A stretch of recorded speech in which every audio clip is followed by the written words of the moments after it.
Hi friends, welcome to Happy Nursing. I am Ila and today we will discuss about the remaining parts of existentialism. In my previous class, I discussed about the aims of education under existentialism, the concept of teacher and the concept of student. So we were remaining with the curriculum, teaching methods and the limitations of existentialism. Well, there are no such limitations, but there are some conflicted theories about existentialism presented by some persons. So today we will discuss about the same. So let's get started. Curriculum should be so that it helps the child to achieve self-realization. The child should know himself and his place in society. The curriculum supports liberal learning, which helps the child to maintain his versatility or uniqueness. For example, as I said in the previous video, that some may like poetry, some may like music. So the curriculum under existentialism will help the student to maintain his own interest, and as a result, they will grow to be unique individuals. Curriculum should satisfy the ultimate and immediate needs. The curriculum should be so arranged that it may help the students to fulfill their needs, whether it may be his immediate need or ultimate need. In order to fulfill one's ultimate need, he has to fulfill his immediate need first. For example, friends, do you remember the example of Manish I used in pragmatism, who liked to draw so much? So he dreamt to be an artist, but he was so poor that he didn't have the luxury to practice drawing, leaving his family life behind. So his immediate need was to get a job for improving his financial conditions, and his ultimate need was to change his passion of drawing to a profession. So next is, the curriculum should give the student every kind of experience that is important to construct his life in an effective way. Free relationship between subject matter and the student, between the student and subject matter. This means the student should be allowed to move forward with the subjects they like. There is no need of any particular or definite curriculum. The student should have the right to sort out their own curriculum. According to existentialist, knowledge of truth is not finite. So curriculum should not be fixed by anyone. You cannot say that this much is the truth and this much knowledge is needed and the student should also learn this much. Nothing more than that, because truth is infinite. Learning may go on as an eternal process.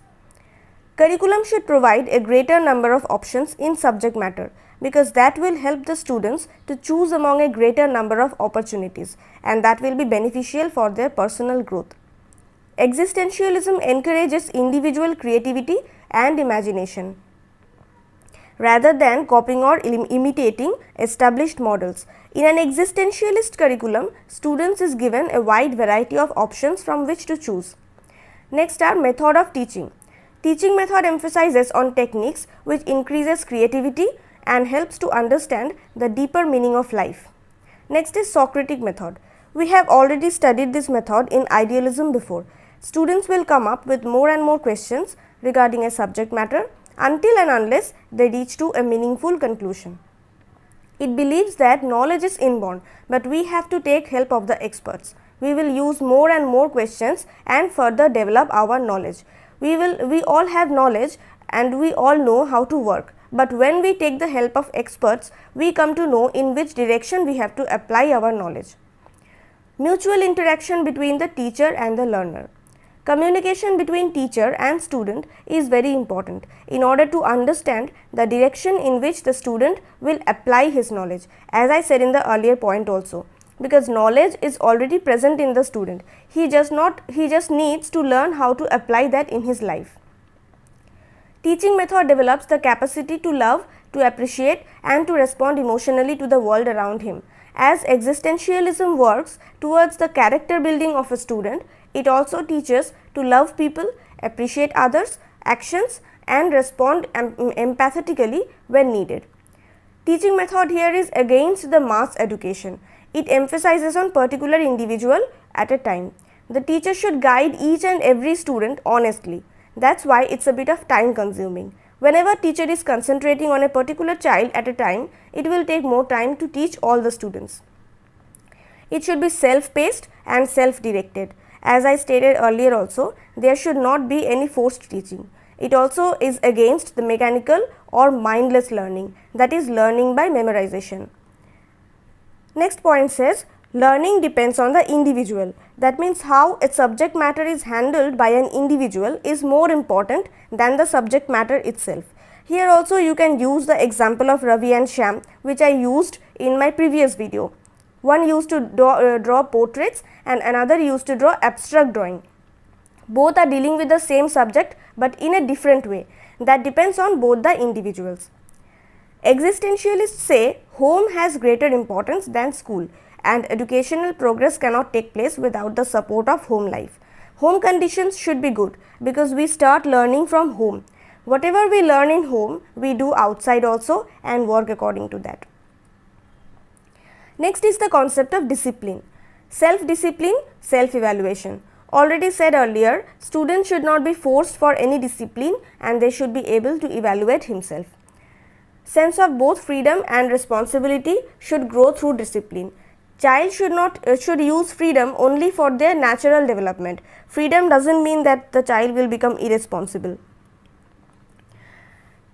Well, there are no such limitations of existentialism, but many people have conflicted theories regarding this philosophy. For example, some say we cannot choose where we are born, who are our parents, and how we are brought up. But these are also very important factors in making us who we are. So, according to existentialism, we have freedom to choose our own interest, but it's actually not the truth. Means it's actually said by the persons who have presented their conflicted theories. According to them, sometimes interests are imprinted upon us from birth due to our family or upbringing. For example, one who is the son of an actor is growing up in an environment where he is seeing the career of acting being worked up from his very childhood and gradually develops his interest towards that. Another one is pessimism. Existentialism teaches to accept the death as a certain thing once the purpose of life is understood and served. But this may cause pessimism in some people who strongly believe in the existence of God or afterlife. So, this was all about existentialism. Today we have discussed about the curriculum, methods of teaching, the concept of discipline and some conflicted theories presented by some persons about existentialism. So, if you like this video, please like and share this video and subscribe my channel. Thank you for watching. In our next video, we will discuss about reconstructionism.